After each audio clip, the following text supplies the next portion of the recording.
Observation log, Earth Day 347. The subjects continue to exhibit contradictory behavior patterns that defy conventional xenobiological classification, Commander Vex dictated into his recorder, his four eyes blinking independently in a pattern that indicated extreme frustration. From their camouflaged observation post, effectively a floating invisible cube, hovering 30 feet above the Canadian wilderness, the alien research team continued their mission to evaluate humanity's readiness for galactic inclusion. The Galactic Council had been monitoring Earth for decades, but this particular team had been assigned the final assessment phase, close observation of humans in their natural environment. I still don't understand why the Council is even considering these creatures for membership, Lieutenant Quip complained, her translucent skin flushing a deep purple with annoyance. They're essentially hairless primates who've barely mastered rudimentary space travel. And look how soft they are. No exoskeleton, no protective plating, not even decent fur coverage. Professor Zilk, the team's xenobiologist, adjusted the sensitivity on his scanners. That's precisely what makes them fascinating, Quip. According to our initial scans, they're composed primarily of water held together by a flimsy calcium frame. They're essentially walking water balloons with delusions of grandeur. The fourth member of their team, Security Officer Kraz, maintained his typical brooding silence, six-fingered hands resting on his disintegration pistol. He didn't trust humans, but then again, he didn't trust anyone. Commander Vex floated over to the observation panel. The Council believes humans possess some quality we've overlooked. Given their rapid technological advancement, despite their obvious physical limitations, there must be something we're missing. Perhaps it's their capacity for self-destruction, Quip suggested dryly. No species we've encountered has come so close to annihilating themselves so many times. Nevertheless, Vex continued, our mission is clear. We must complete our assessment before the Galactic Council meeting next cycle. We've studied their urban centers, their social structures, and their bizarre mating rituals. Now we need to observe how they interact with their natural environment. Professor Zilk's antenna perked up. I've located a promising subject, an isolated human in the wilderness region designated Northern Territories. They appear to be alone and engaging in some form of primitive survival activity. Perfect, Vex declared. We'll relocate the observation post immediately. This human might finally provide insight into how these soft, fragile creatures have managed to become the dominant species on this somewhat unremarkable planet. As the invisible cube shifted position through the clouds, none of the aliens could have predicted just how dramatically their understanding of humanity was about to change. Jack Thornhill wasn't what most people would call normal, and he was perfectly fine with that. 6 years ago, he'd been just another overworked software engineer in Seattle, drowning in coffee and coding errors, his life measured out in project deadlines and micromanagement meetings. Then came what he now referred to as his cubicle epiphany, the realization that he was slowly dying under fluorescent lights while staring at screens showing other people living their lives. 3 months later, after liquidating his 401k, selling his condo, and telling his boss exactly where to shove his performance improvement plan, Jack found himself the proud owner of 20 acres of remote wilderness and a cabin that generously could be described as rustic. If you were the type who considered indoor plumbing an optional luxury. Now, at 37, Jack had transformed from pale coding monkey to a bearded wilderness philosopher with forearms like tree trunks and the kind of lean, weathered appearance that made tourists mistake him for a park ranger when he ventured into town for supplies every few months. Another glorious day in paradise, Jack announced to no one in particular as he stepped onto his porch, stretching his arms toward the morning sun. His only response came from a particularly judgmental raven perched on a nearby pine, which Jack had named Edgar partly for Poe, but mostly because the bird had an uncanny talent for finding Jack's hidden jerky stashes. Don't give me that look, Edgar. We both know who stole my smoked venison last week, Jack said, pointing an accusatory finger at the bird, who responded with a dismissive caw before flying off. Unbeknownst to Jack, his morning routine was being observed with fascination by 4 aliens hovering above his cabin. Subject appears to be communicating with local wildlife, Professor Zilk noted, adjusting his recording devices. Possibly evidence of primitive telepathic abilities? More likely evidence of isolation-induced psychosis, Quip countered. The subject has been separated from its herd for an extended period.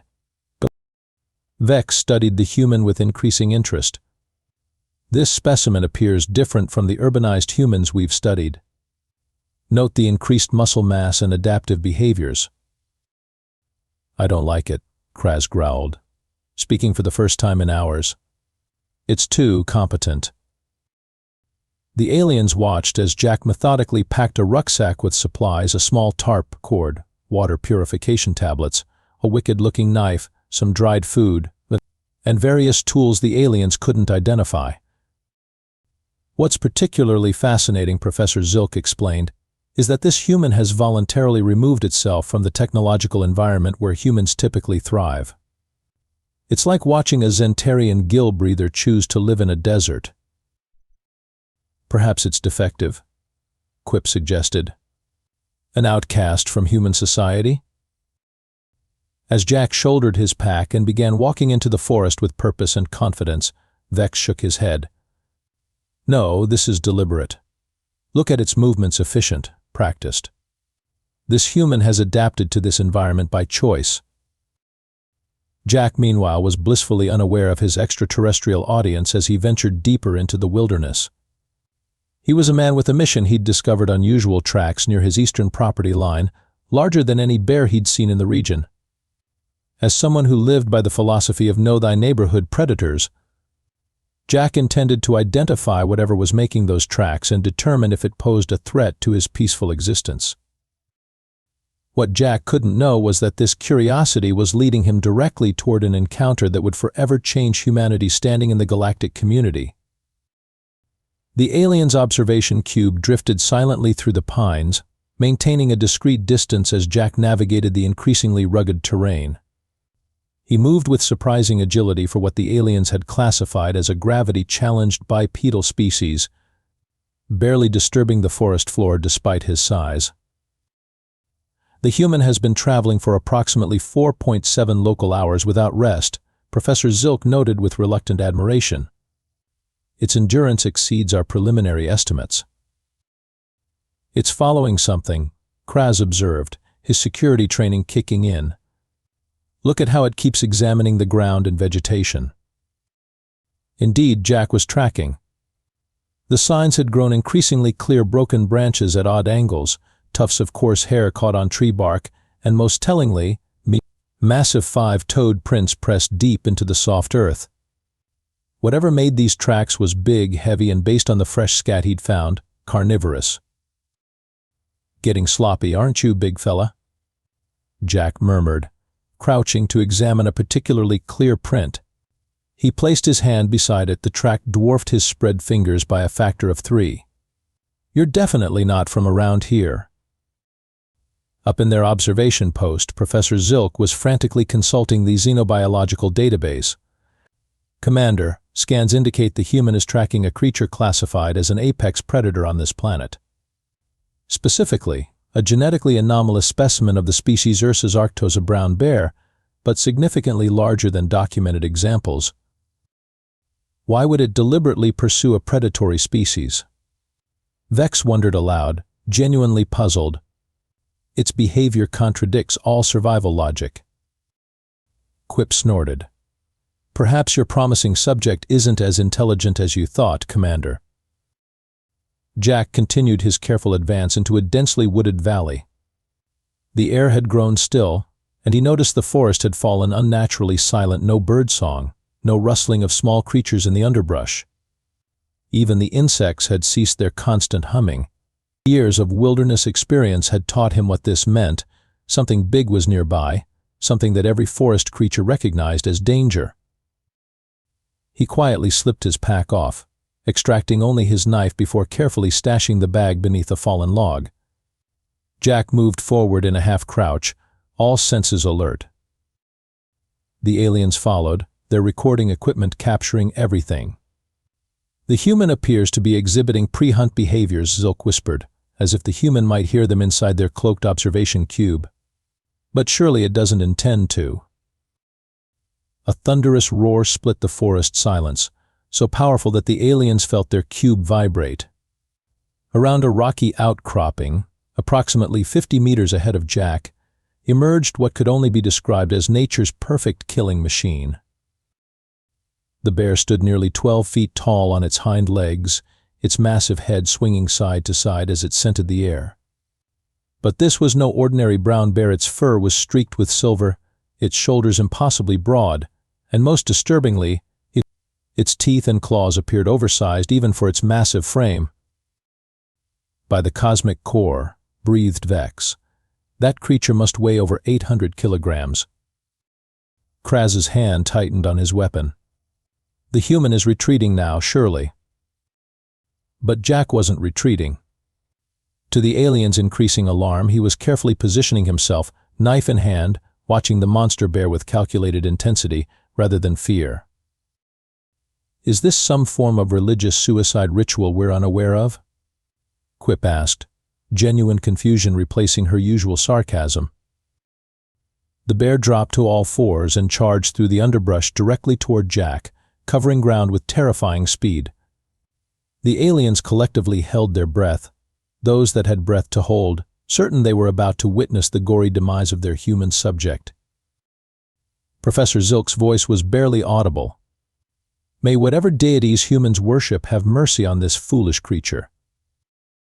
The massive bear barreled toward Jack with the subtlety of a freight train, all rippling muscle and primal fury. To the watching aliens, the outcome seemed inevitable: a brief, bloody spectacle followed by an educational if somewhat graphic feeding session. Which is why what happened next caused Professor Zilk to nearly swallow his recording device. As the bear closed in, Jack didn't freeze in terror or make a futile attempt to outrun the beast. Instead, he waited until the last possible second, then executed a perfectly timed diving roll to the side that would have made an action movie stuntman envious. "Did you see that?" Vex exclaimed. The human deliberately calculated the predator's momentum and exploited its turning radius limitations. Before the bear could fully register its miss and turn around, Jack was already repositioning. But rather than fleeing, which the aliens desperately wished he would do, he grabbed a hefty branch from the forest floor and smacked it hard against a nearby tree trunk. "Hey, ugly," Jack shouted. "Yeah, you, overgrown carpet sample. Over here."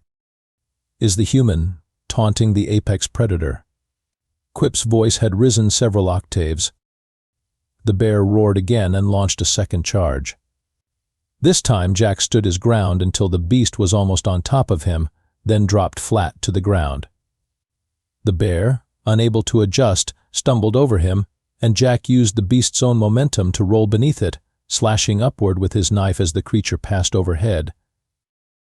Kraz made a choking sound. This isn't possible. The human should be a smear of organic matter by now. The human is employing complex physical calculations and predictive modeling in real time, Professor Zilk observed with academic detachment that barely masked his shock.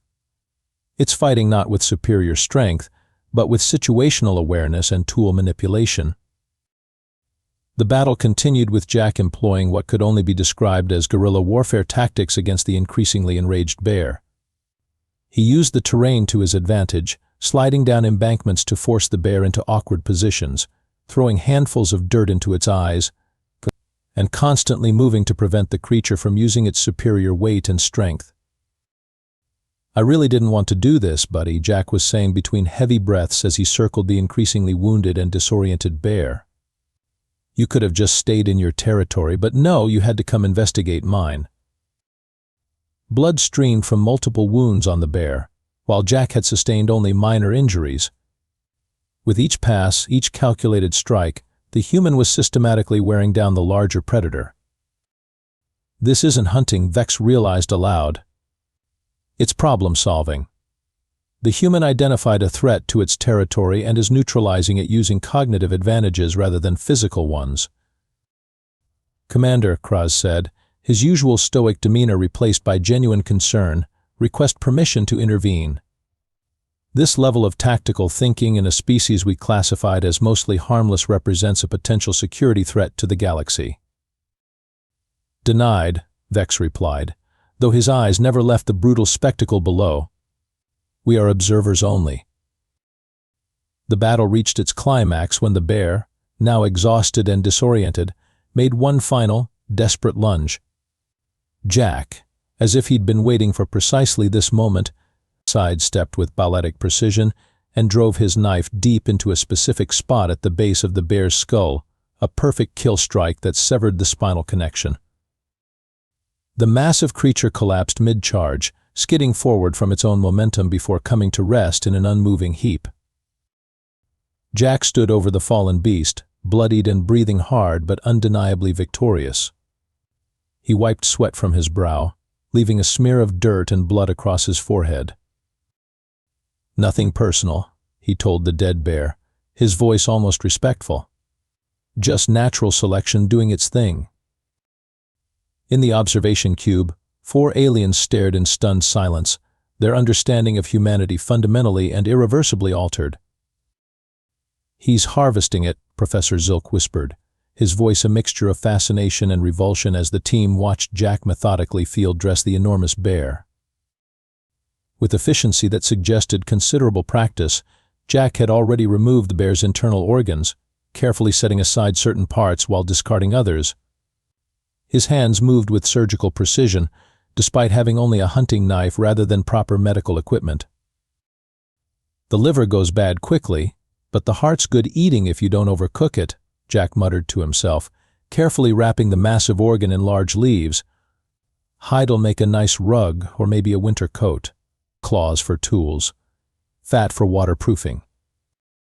Commander Vex had been silent for 17 minutes and 23 seconds, a new record, according to Quip's meticulous documentation of the commander's behavioral patterns. Are we just going to ignore the fact that this supposedly fragile species just systematically dismantled an apex predator 3 times its size using nothing but a small piece of sharpened metal and its problem-solving capabilities? Quip finally asked, her usual sarcasm giving way to genuine alarm. Kraz had not removed his hand from his weapon since the battle began. We need to report this to the Galactic Council immediately. The assessment parameters must be revised. That broke Vex from his trance. Yes, convene an emergency session. This requires immediate consultation. Within minutes, the observation team had established a quantum link with the Galactic Council's assessment committee. The cube's central chamber transformed into a holographic conference room populated by the translucent figures of various species from across the galaxy. This better be important, Commander Vex, growled Counselor Droom, a massive gelatinous entity whose patience was inversely proportional to his size.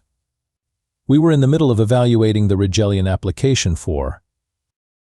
Honored counselors, we have witnessed something that fundamentally changes our understanding of humanity, Vex interrupted. A breach of protocol that caused gasps among the assembled officials.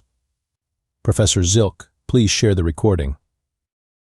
The holographic space filled with images of Jack's battle with the bear. The council members watched in escalating states of alarm as the footage played, culminating in complete silence as Jack delivered the killing blow. And now, Vex continued, the human is harvesting usable materials from its kill with remarkable efficiency. The footage showed Jack, now covered in blood but working methodically, as he began the laborious process of skinning the massive creature. By the cosmic core, breathed Counselor Plex, a willowy being whose species had evolved beyond physical confrontation millions of years ago.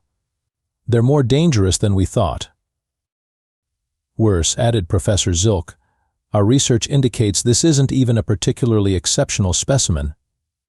This is typical human behavior when faced with threats. The council erupted into chaotic discussion, multiple species talking over one another in various languages as the translation matrix struggled to keep up. It's clearly too dangerous to approach. But their technological development suggests perhaps containment protocols. War would be catastrophic if they can. Finally, Counselor Droom's booming voice cut through the din. Silence. The holographic chamber stilled. Commander Vex, your assessment recommendation? Vex hesitated, looking again at the bloodied human who was now rigging a travois to drag portions of his kill back to his dwelling. I believe immediate diplomatic contact is our only viable option. Gasps echoed through the chamber. First contact was rarely recommended without decades of preparatory observation. Explain your reasoning, demanded Counselor Plex. If humans can defeat natural predators through tactical thinking alone, how would they respond to perceived threats from beyond their world? Better to establish peaceful relations now than risk them developing interstellar capabilities while viewing the galaxy as potentially hostile. The Council fell silent, considering. Very well, Counselor Droom finally declared. First contact protocols are authorized, effective immediately. Your team will serve as the initial diplomatic envoy. As the holographic figures flickered out, Quip turned to Vex with something approaching actual concern. Us? Make first contact? Now? With that? She gestured frantically toward Jack, who was currently using his teeth to tighten a knot on his travois. Those are our orders, Vex replied, though his voice lacked conviction. Prepare the translation matrices and diplomatic protocols. We make contact when the human returns to its dwelling. Kraz checked his weapon one final time, just in case. Jack Thornhill had experienced some strange days in his wilderness years, but none quite compared to returning home after dragging 400 pounds of bear meat through the forest only to find a shimmering rectangle of light hovering above his cabin. Clearing. Ha was his only comment as he dropped the travois and rolled his aching shoulders. The rectangle pulsed once, twice, then expanded into a doorway from which emerged 4 of the most improbable creatures Jack had ever seen, and he'd once found a wolverine sleeping in his outhouse. Commander Vex floated forward, his ceremonial diplomatic garments fluttering in the earth breeze. The translation matrix hummed as he prepared to deliver the carefully crafted first contact speech that had been refined by xenolinguists across 17 star systems. People of Earth, Vex began grandly, all 4 arms extended in the universal gesture of peaceful intent. We come before you as representatives of the Galactic Council, a federation of sentient species united in pursuit of knowledge and... Hold up, Jack interrupted, squinting at the aliens.